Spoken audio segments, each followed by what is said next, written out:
जय जोहार, नमस्कार। छत्तीसगढ़िया न्यूज़ देख रहे हैं आप। छत्तीसगढ़ की तमाम बड़ी खबरों को विस्तार से बताएंगे, जो लोगों की जिंदगी से जुड़ी हुई बहुत ही महत्वपूर्ण खबर है। इससे पहले आप छत्तीसगढ़ से हैं और छत्तीसगढ़ समाचार ठीक इसी प्रकार रोजाना देखना चाहते हैं तो नीचे लाल कलर के सब्सक्राइब बटन को दबा करके चैनल को सब्सक्राइब कर लेना है।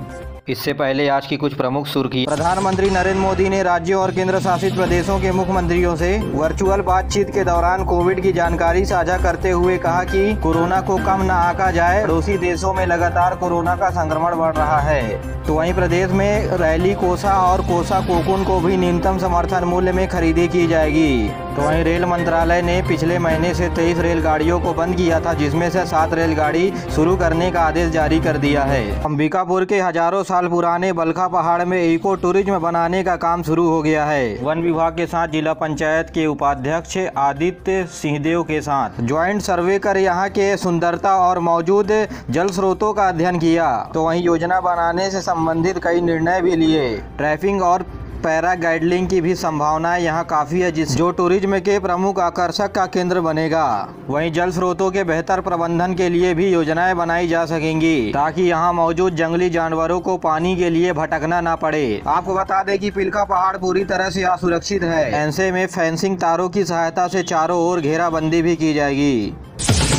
जांजगीर के कृषि विज्ञान केंद्र में कृषि मेले का आयोजन किया गया। मुख्य अतिथि के रूप में सांसद घोलाम अजगर और जांजगीर चांपा क्षेत्र के विधायक नारायण चंदेल शामिल हुए। उन्होंने कहा कि किसानों को किसान मेले में कृषि की नई पद्धति से पहचान कराया जा रहा है और किसानों को जैविक खेती की ओर अग्रसर होने के लिए प्रेरित भी किया जा रहा है। कृषि वैज्ञानिक राजीव दीक्षित ने बताया कि भारत सरकार के आगाज पर यह कार्यक्रम आयोजित किया गया है। इसमें आसपास के किसान शामिल होकर के मेले का लुत्फ उठा रहे हैं।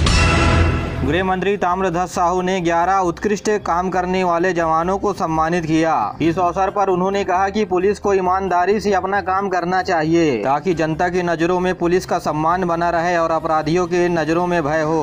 पीडब्ल्यूडी मंत्री ने ये भी कहा है कि राज्य में सड़क बनने से पर्यटन के क्षेत्रों में बढ़ावा मिला है। माओवादी क्षेत्रों में बिजली के खंभे, स्टील की पोल और बड़े पैमानों पर सड़कों का निर्माण कराया जा रहा है, जिसकी वजह से माओवादी घटनाओं में लगातार कमी आई है। बताया जा रहा है कि सीआरपीएफ और बस्तर बटालियन मार्च के महीने में 57 नक्सलियों ने आत्मसमर्पण किया है और 37 माओवादियों की गिरफ्तारी भी की गई है। और पिछले महीने हुई नक्सली गतिविधियों में 4 जवानों की मौत भी हुई है। सुकमा और दंतेवाड़ा के जंगलों में लगातार जवानों के द्वारा सर्चिंग भी की जा रही है। प्रधानमंत्री नरेंद्र मोदी ने कहा है कि अभी कोविड का खतरा खत्म नहीं हुआ है। उन्होंने इससे बचाव के लिए सावधान रहने की बात कही। सभी राज्यों के मुख्यमंत्री से वीडियो कॉन्फ्रेंसिंग के जरिए हुए बातचीत के दौरान मुख्यमंत्री से कहा, यूरोपीय देशों में देखा गया है कि ओमिक्रॉन और इसके वेरिएंट तेजी से फैल रहे हैं। प्रधानमंत्री ने कहा कि विशेषज्ञ स्थितियों के ऊपर लगातार नजर रखे हुए हैं। उन्होंने कहा कि 96% वयस्क आबादियों को कोविड का पहला टीका लग चुका है। श्री मोदी ने कहा कि कोविड से निपटने के लिए केंद्र और राज्य मिलकर काम कर रहे हैं। और छत्तीसगढ़ की अध्यक्षता करते हुए मुख्यमंत्री भूपेश बघेल भी वीडियो कॉन्फ्रेंसिंग में शामिल हुए और इस कॉन्फ्रेंसिंग में हिस्सा लेने के लिए स्वास्थ्य मंत्री टीएस सिंहदेव और स्वास्थ्य विभाग के बड़े अधिकारी भी आए हुए थे। केंद्र सरकार की ओर से सार्वजनिक जगहों में मास्क लगाने का आदेश जारी कर दिया गया है, जिसके बाद प्रदेश के सभी संचालनालय और मंत्रालय में राजस्व विभाग, कृषि विभाग और स्वास्थ्य विभाग, पंचायत विभाग के कामकाजी अधिकारियों को मास्क लगाने के लिए अनिवार्य कर दिया गया है। कोरोना के नए वेरिएंट XU के ऊपर काबू पाने के लिए मुख्य चिकित्सा और स्वास्थ्य अधिकारियों ने सीमावर्ती वाले जगहों पर आने जाने वाले लोगों को कोरोना टेस्टिंग की अनुमति दी गई है।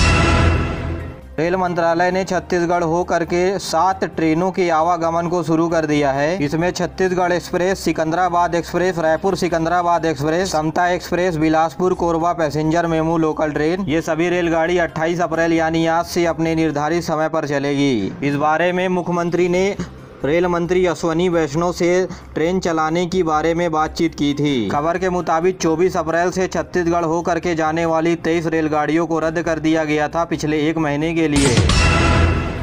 किसान भागीदारी प्राथमिकता हमारी अभियान में देश भर में फसल बीमा पाठशाला चलाई जा रही है। कृषि मंत्री नरेंद्र सिंह तोमर और राज्य मंत्री ने किसान पाठशाला की विशेष अध्यक्षता की और इस कार्यक्रम में 1 लाख किसानों से वर्चुअली रूप से बातचीत की गई। कृषि मंत्री ने कहा कि फसल बीमा योजना के प्रीमियम पैक के अंतर्गत किसानों को 21,000 करोड़ रुपए का लाभ मिला है, जबकि केंद्र सरकार की ओर से किसानों के फसल बर्बाद होने का दावा कर 1,15,000 करोड़ रुपए की राशि दी गई है। आजादी के अमृत महोत्सव के अंतर्गत 25 अप्रैल से 30 अप्रैल तक किसान भागीदारी हमारी अभियान चलाया जा रहा है। नगरीय प्रशासन मंत्री डॉक्टर शिव कुमार डहरिया ने बलरामपुर की अलग अलग जगहों का निरीक्षण किया। इस दौरान बस स्टैंडों के दुकानों की नीलामी नहीं होने पर मौजूद सीएमओ के ऊपर नाराजगी जताते हुए कार्रवाई करने के भी आदेश दिए हैं। उन्होंने वीटी रोड का भी निरीक्षण किया और अच्छे तरीके से रोड नहीं बनाने वाले अधिकारियों के खिलाफ जांच के भी निर्देश दिए हैं। और जिला निरीक्षण के दौरान उन्होंने धनवंतरी मेडिकल स्टोर का भी निरीक्षण किया और नगरीय निकाय क्षेत्रों में लोगों के पीने का पानी समस्या को लेकर लोगों से चर्चा की और नगर निगम के अधिकारियों को समस्या दूर करने के निर्देश भी दिए हैं।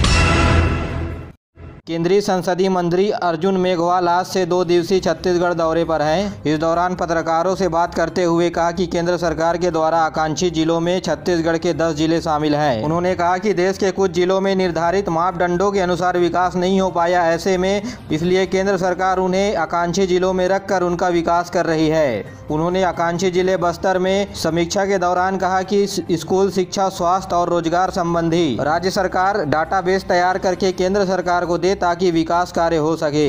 इस दौरान वे प्रधानमंत्री फसल बीमा योजना और प्रधानमंत्री किसान सम्मान निधि योजना, मत्स्य पशुपालन और मत्स्य पालन को बढ़ावा देने के लिए किए गए कार्यों के बारे में बताया। तो वहीं केंद्रीय मंत्री देबू सिंह चौहान भी आज से छत्तीसगढ़ के 2 दिवसीय दौरे पर आए हुए हैं, जहां वे दंतेवाड़ा जिला का भ्रमण कर विकास कार्यों के कामों का अवलोकन किया। इस दौरान वे छत्तीसगढ़ के स्वदेशी ब्रांड डेनेक्स ब्रांड के बारे में भी जाना।